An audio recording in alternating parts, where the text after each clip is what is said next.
Almost love leaves the deepest invisible wounds. Let's talk about situationships, because they're more than a trend. They're a reflection of how many people are walking around with unmet emotional needs they're too scared to name. I recently saw a post that said, a situationship is when they don't like you enough to commit, and you don't like yourself enough to leave. But it goes deeper than that. Sometimes it's, I kept trying to become the kind of person who doesn't need much so I wouldn't lose what little I had. That one sentence holds so much pain because a lot of us learned earlier that our emotions were too much.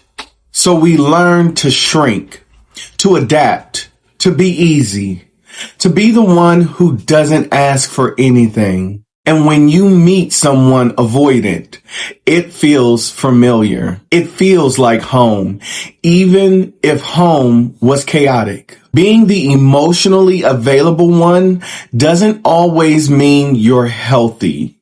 Sometimes it means you're reenacting childhood survival patterns. Here's where it gets real. There's a strange comfort in loving someone who won't fully love you back. Because as long as they stay halfway out, you never have to risk being fully seen. You never have to risk being rejected in your entirety.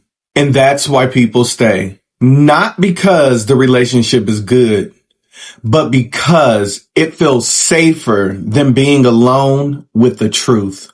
The truth that you've forgotten how to belong to yourself.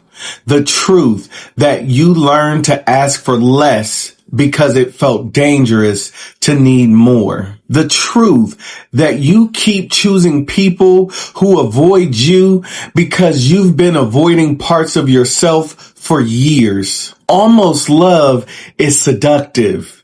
It keeps you imagining futures with people who don't even check in on you today.